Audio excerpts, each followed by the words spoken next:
오늘은 바울의 재판 두 번째 베스도 앞에서입니다.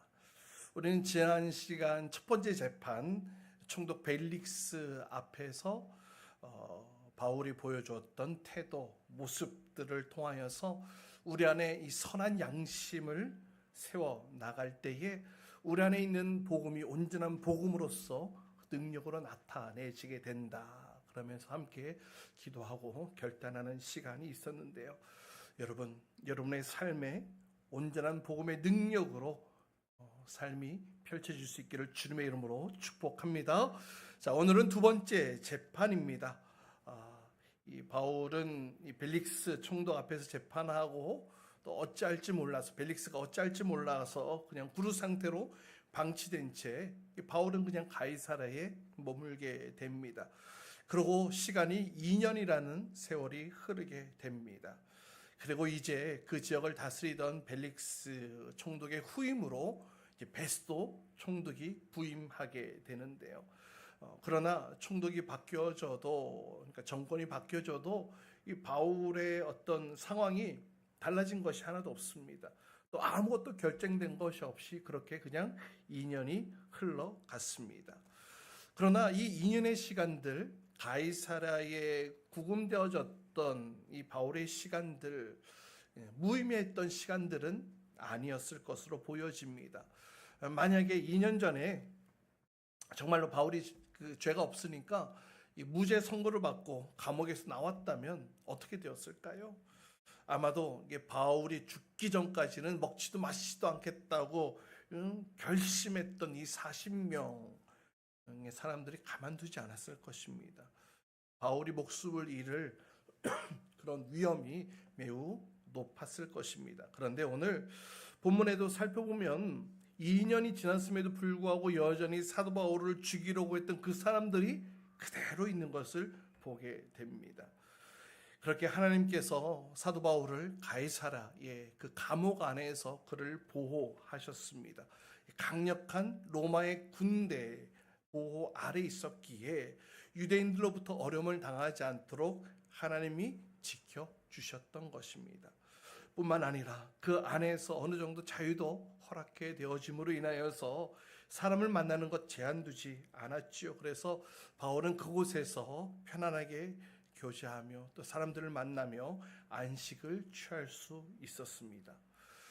사실 이 사도 바울의 삶의 여정들을 쭉 살펴보면 그가 예수 그리스도를 만난 이후로 그의 삶이 정말로 달렸던 그의 삶의 여정들이었음을 보게 됩니다. 복음 전도자로서의 삶이 시작되어짐과 동시에 정말 쉴 새 없이 이 복음을 들고 달려가는 삶의 연속이었지요.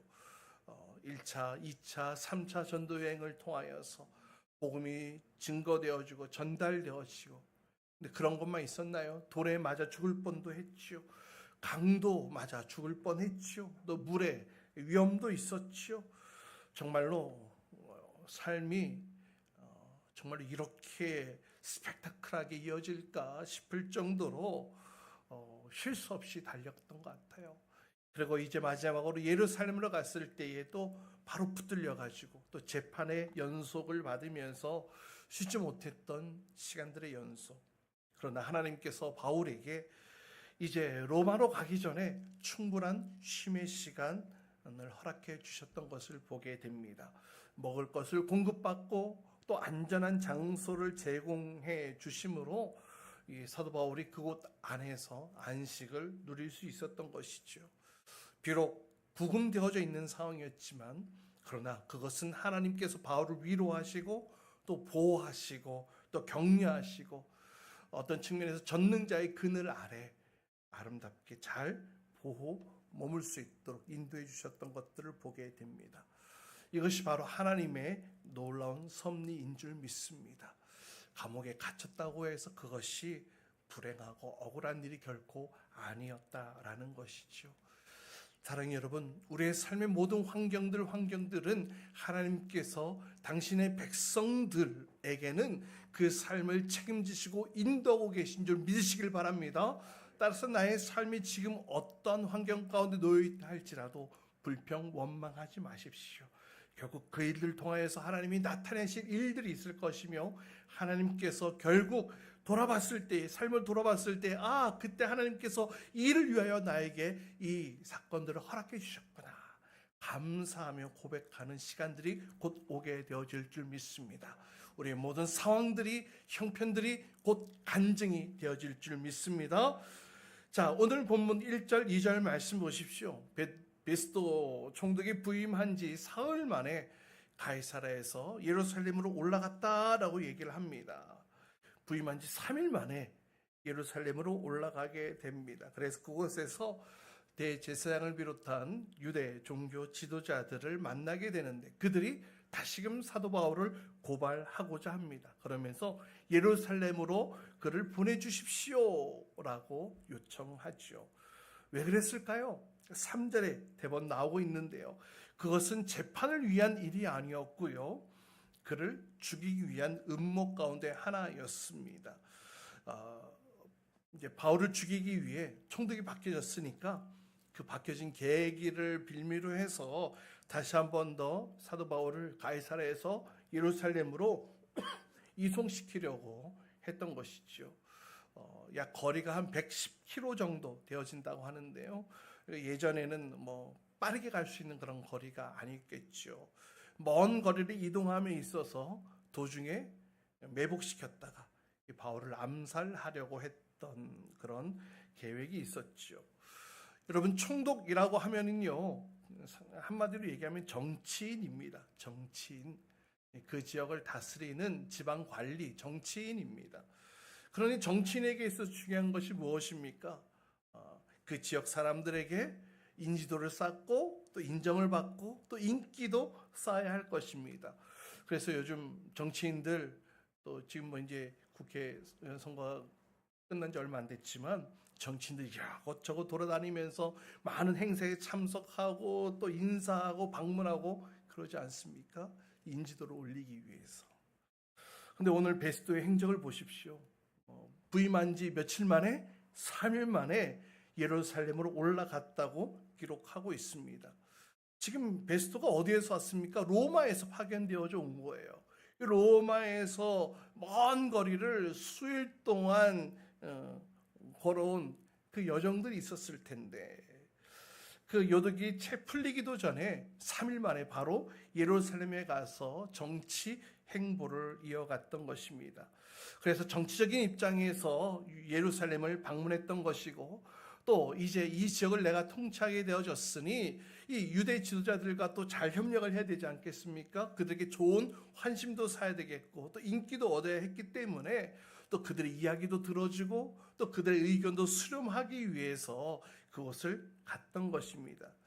그래서 4절 5절에 그 내용들이 담겨져 있는데요. 그래서 그들이 원했던 것이 무엇인가 들어봤더니 이 바울이라는 사람을 자신들에게 보내달라라는 요청이었던 것입니다. 그래서 베스도도 그래, 그 사람에게 무슨 잘못이 있거든 내가 당신들에게 보내겠습니다 라고 얘기를 하고 돌아가게 되어지죠. 여러분, 그런데 보세요. 사도 바울 이미 이전 총독, 벨리스 총독 앞에서 사실상 무죄가 판명되지 않았습니까? 바울이 지었다고 얘기를 하는 그 죄에 대한 증거들을 하나도 제시하지 못했습니다.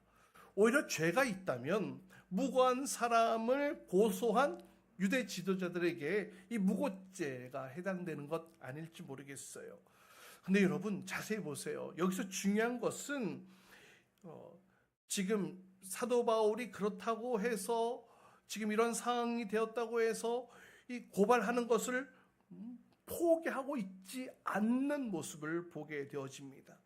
정확하게 얘기를 하면 포기할 생각이 없는 거예요. 이 사도 바울 반드시 죽여야 할 대상이야 라고 생각했던 것이죠. 그들에게 중요했던 것은 사도 바울에게 죄가 있느냐 없느냐 이것이 아니었습니다.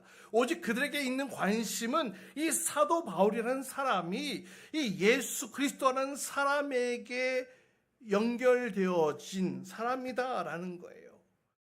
왜 그렇습니까? 이 예수라는 인물 죽어 마땅한 죄인으로 그들은 생각했죠. 그래서 공격의 대상이었고 결국엔 십자가에 못 박아 죽였습니다.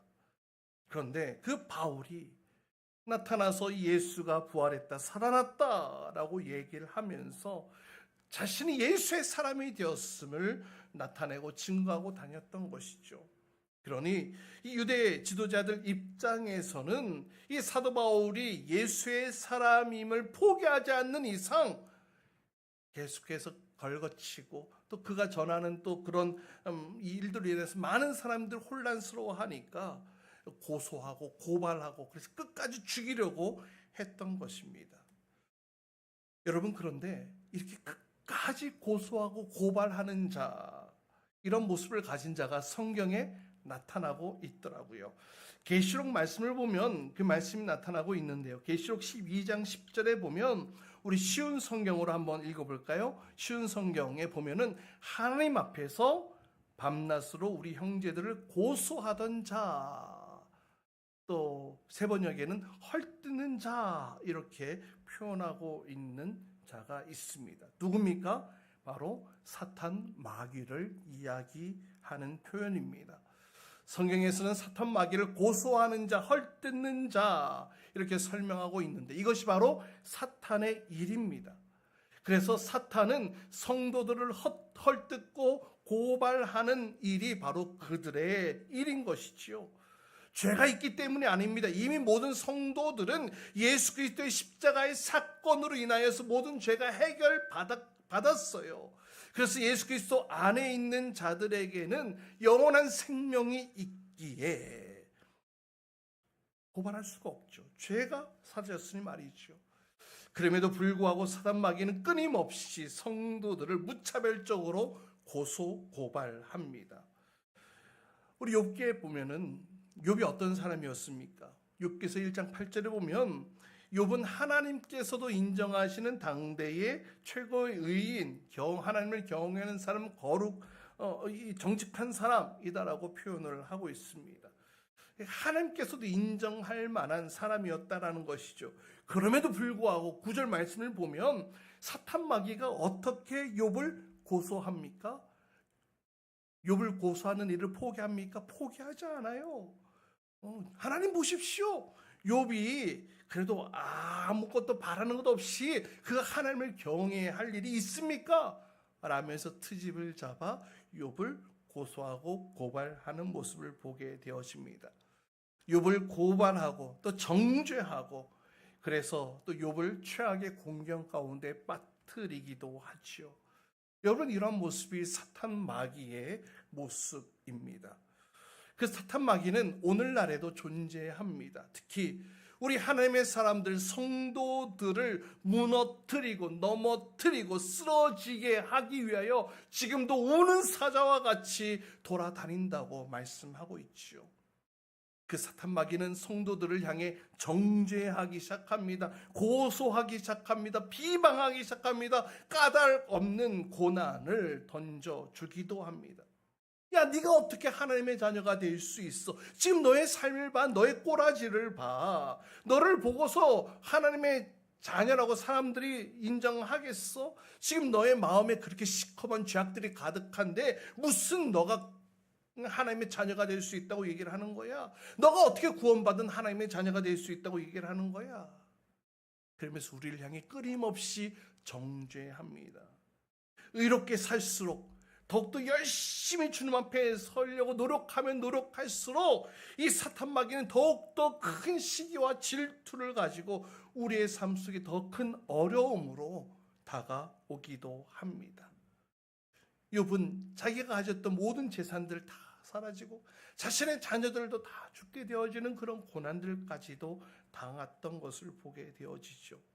그러나 사랑이 여러분, 이런 때일수록, 그럴 때일수록 절대로 좌절해서는 안 됩니다. 낙심해서는 안 돼요. 주님께서 여러분에게 맡기신 그 일들을 포기해서 안 돼요. 주님은요, 따라해봅시다. 하나님은 당신의 자녀들을 절대로 포기하지 않으십니다. 예, 절대로 포기하지 않으세요. 사단 마귀의 그 말에 속지 마세요. 사단 마귀의 그 고소의 그 정죄함에 무너지지 마세요.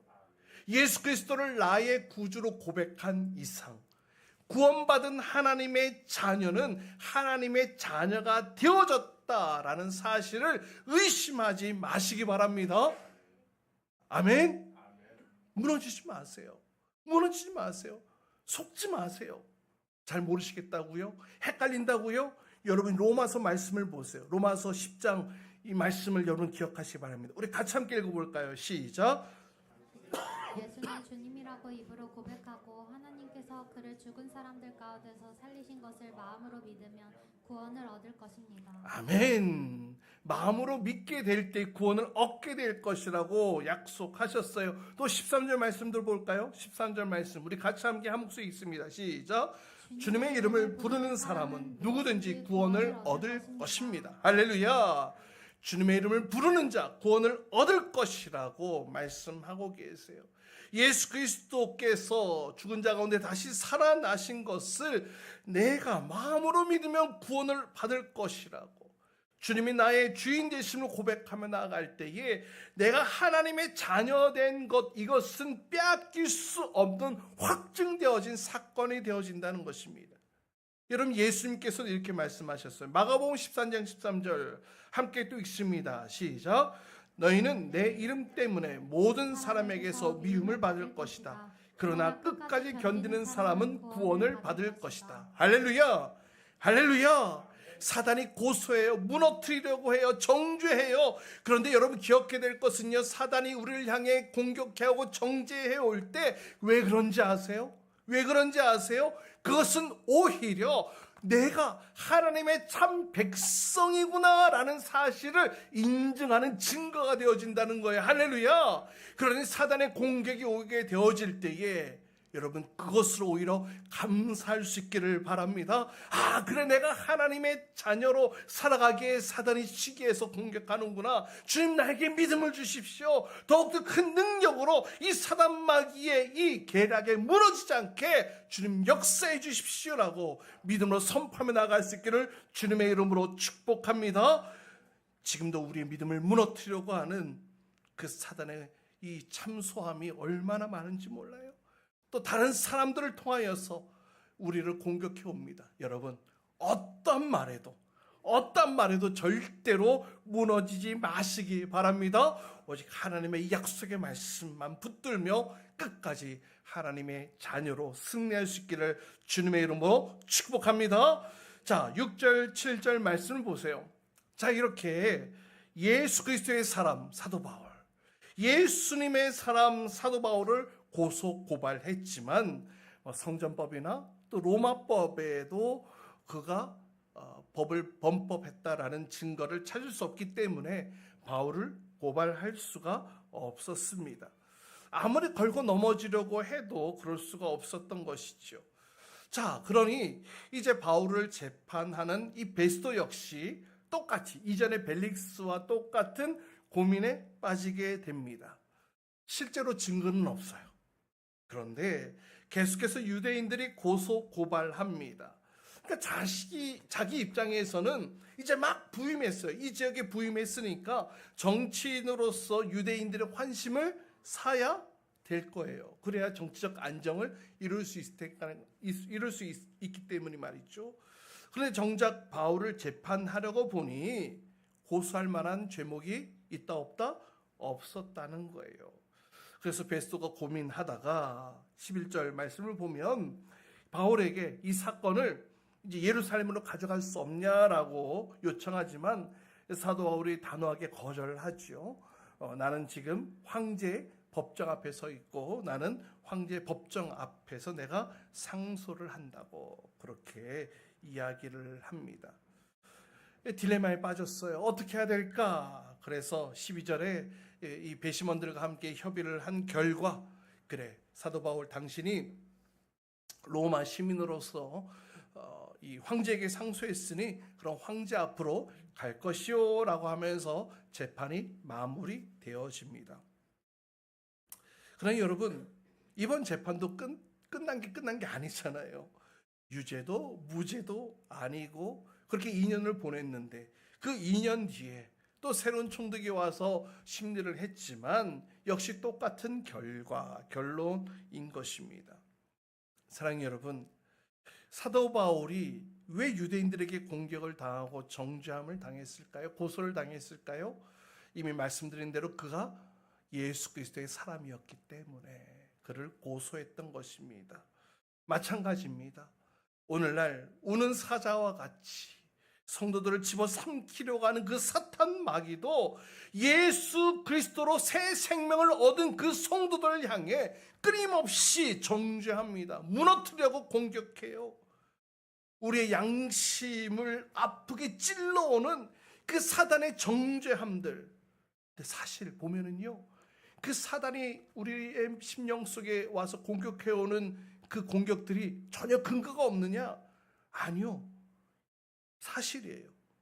그런 모습들이 우리 안에 있거든요. 그런 잘못들이 있어요.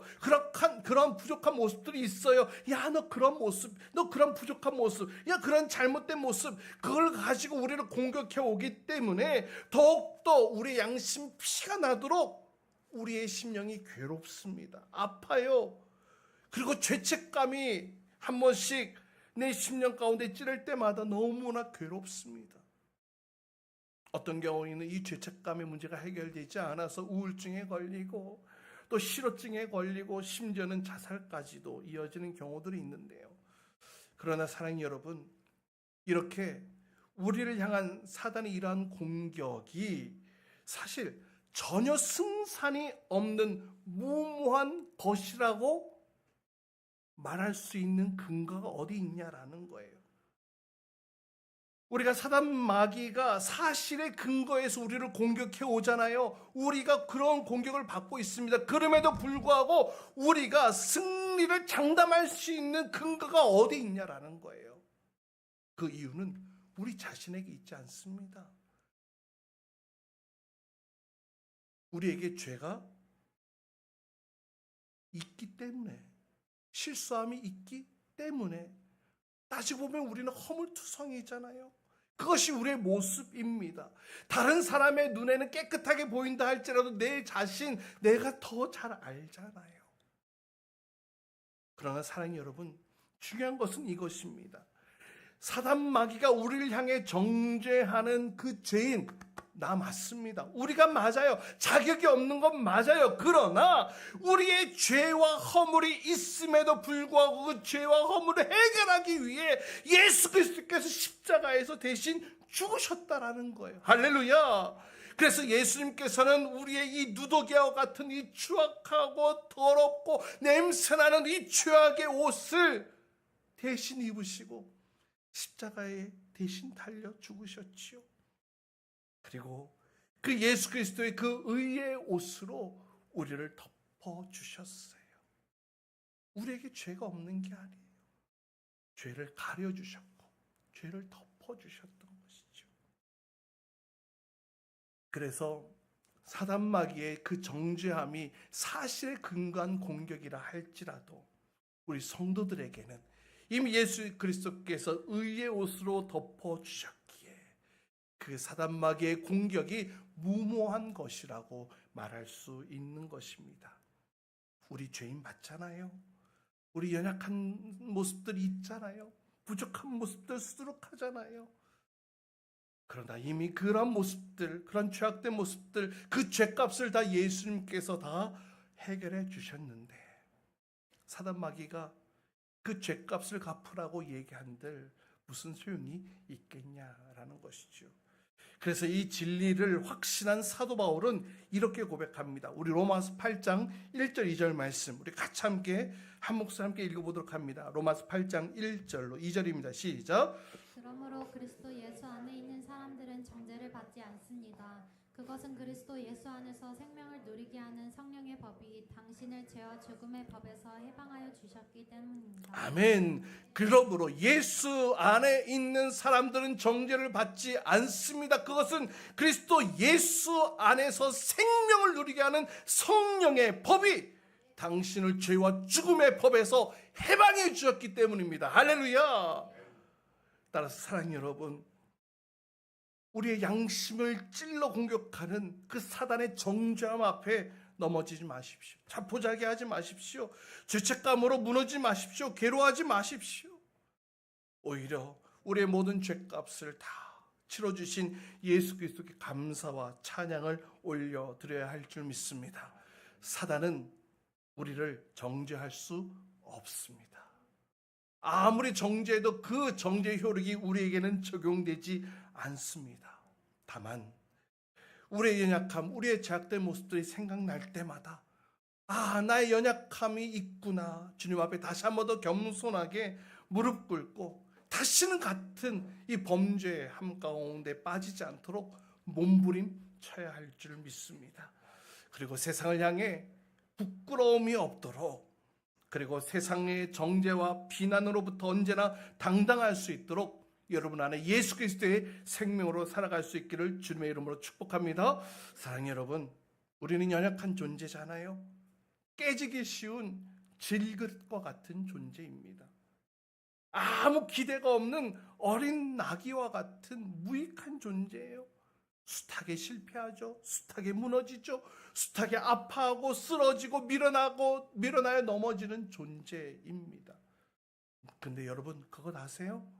고린도후서 4장 7절 이렇게 말씀하고 있어요. 고린도후서 4장 7절 말씀 우리 같이 함께 읽습니다. 시작. 우리는 이 보물을 질그릇에 간직하고 있습니다. 이 엄청난 능력은 하나님에게서 나는 것이지 우리에게서 나는 것이 아닙니다. 질그릇과 같은 우리 속에 엄청난 능력을 가진 보물을 두셨다는 거예요. 세상 그 누가 가장 귀한 보물을 튼튼한 금고가 아닌 깨지기 쉬운 그릇 안에 넣어놓고 보관하겠습니까? 그럼에도 불구하고 하나님께서는 그 귀한 보물을 우리에게 주셔서 우리 안에 그 하나님의 엄청난 능력으로 살아갈 수 있도록 그 능력을 공급해 주셨다는 거예요. 그래서 그것을 통해 사방이 죄임을 당해도 답답한 일을 당해도 박해를 당해도 움츠러들지 않고 낙심치 않고 버림받지 않고 망하지 않게 하시겠다라는 약속이 있습니다. 사랑하는 여러분, 그 질그릇과 같은 우리 속에 두신 그 엄청난 능력의 보물이 무엇입니까? 그것은 바로 따라해 봅시다. 예수 그리스도의 생명. 예수 그리스도의 생명. 할렐루야. 그래서 사도 바울은 이렇게 고백하는데요. 고린도후서 4장 7절 10절까지 말씀 우리 같이 함께 읽어볼 텐데요. 여러분의 고백이라고 생각하면서 함께 읽었으면 좋겠어요. 우리 같이 함께 읽어봅시다. 시작. 우리는 이 보물을 질그릇에 간직하고 있습니다. 이 엄청난 능력은 하나님에게서 나는 것이지 우리에게서 나는 것이 아닙니다. 우리는 사방으로 쥐어들어도 움츠러들지 않으며 답답한 일을 당해도 낙심하지 않으며 박해를 당해도 버림받지 않으며 거꾸러짐을 당해도 망하지 않습니다. 우리는 언제나 예수의 죽임당하심을 우리 몸에 짊어지고 다닙니다. 그것은 우리의 생명도 또한 우리의 몸에 나타나게 하기 위함입니다. 할렐루야. 바로 예수의 생명을 주셨기에 때론 낙심해도 포기하지 않을 수 있는 거예요. 늘 쓰러져도 다시 일어날 수 있는 것 아니겠습니까? 내 속에 예수 그리스도의 생명이 있기에 나의 약함이 나의 자랑이 될 수 있는 거고, 나의 실패가 나의 간증이 될 수 있고, 나의 아픔이 영광이 되어 그 부르심 앞에 우리가 달려갈 수 있는 것 아니겠습니까? 사탄마귀가 끊임없이 우리를 공격해 옵니다. 사실에 근거하여 우리의 약함들을 가지고 우리를 공격해 올 것입니다. 정죄할 것입니다. 그러나 여러분 기억하십시오. 우리 안에 있는 이 예수 그리스도의 생명 결코 빼앗을 수 없습니다. 빼앗을 수 없습니다. 여전히 깨어지기 쉬운 질그릇과 같은 존재이지만 우리 안에 있는 이 능력은 나의 능력이 아니기에 예수 그리스도 그 전능하신 하나님의 능력이기에 우리가 그 예수 그리스도의 생명으로 그 하나님의 능력으로 그 사단의 정죄 앞에 우리가 당당하며 겸손하게 예수 그리스도의 이름을 붙들고 이 세상 가운데 나아갈 수 있는 줄 믿으시길 바랍니다.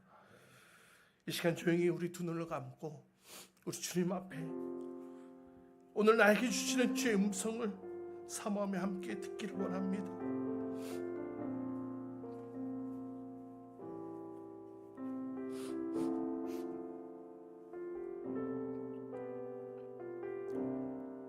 예수 그리스도 안에 있는 사람들은 정죄함을 받지 않습니다. 그것은 예수 안에서 생명을 누리게 하는 성령의 법이 여러분을 죄와 죽음의 법에서 해방하여 주었기 때문입니다. 질그릇과 같은 연약한 우리 속에 귀한 능력의 보물을 두셨습니다. 그 보물이 바로 예수 생명이라고 말씀하고 있습니다. 그 예수 생명이 있기에 낙심해도 포기하지 않을 수 있고 쓰러져도 다시 일어날 수 있는 것입니다. 내 속에 예수 그리스도의 생명이 있기 때문에 나의 약함이 자랑이 될 수 있고 나의 실패가 간증이 되고 나의 미련함도 자랑이 되고 나의 쓰러짐도 나의 고백이 될 수 있는 것입니다. 깨지기 쉬운 연약한 우리 속에 주신 그 예수 그리스도의 생명을 붙들고 그 부르심 앞에 겸손하게 나아갈 수 있기를 소망합니다. 우리 시간 같이 함께 찬양하며 나아갈 때에 여러분 기도하십시오. 또 여러분에게 주신 감동 또 결단이 있으시면 또 여러분 기록하십시오. 오늘 여러분에게 주신 주의 음성을 여러분 결단함으로 나아갈 수 있기를 바랍니다. 참 고마운 친구 나의 예수님, 나는 깨지기 쉬운 질그릇과 같은 때론 낙심해도 포기치 않음은 예수의 생명이 내 안에 있기에 내 삶의 동행자 나의 예수님, 나는 기대가 없는 어린 나귀 같은 늘 쓰러지나 다시 일어남도 예수의 생명이 내 안에 있기에 나의 약함은 나의 자랑이요 나의 실패는 나의 간증이요 나의 아픔은 나의 영광이니 그 부르심 따라 내가 걸어갑니다. 나의 약함은 나의 자랑이요 나의 실패는 나의 간증이요 나의 아픔은 나의 영광이니 그 부르심 따라 내가 걸어갑니다.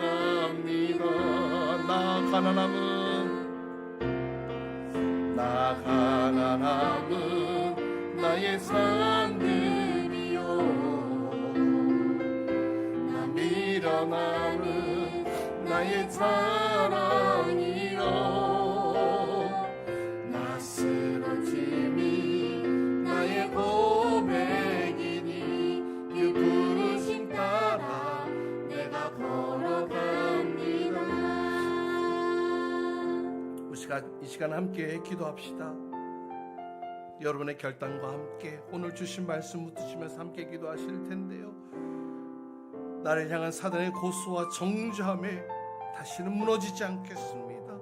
오히려 감사와 인내로 약속의 말씀만 붙들며 승리하는 죄의 자녀가 되게 하옵소서. 사단이 나를 아무리 정죄해도 아무 효력이 없음을 기억하며 나의 연약함 앞에 다시금 겸손히 주님 앞에 무릎 꿇게 하시고 세상을 향해 부끄러움이 없도록 나의 삶을 붙들어 주옵소서. 예수의 생명이 있게 포기하지 않겠습니다. 예수의 생명이 있게 다시 일어서겠습니다. 예수의 생명이 있기에 나의 약함 때문에, 나의 아픔 때문에 이것을 나의 자랑으로, 나의 간증으로 영광 되신 그 주님 부르심 앞에 온전히 나아가게 나를 붙들어 주옵소서. 우리 같이 함께 주의 이름 부르짖고 함께 기도한 시간 갖도록 하겠습니다. 함께 기도합니다. 주여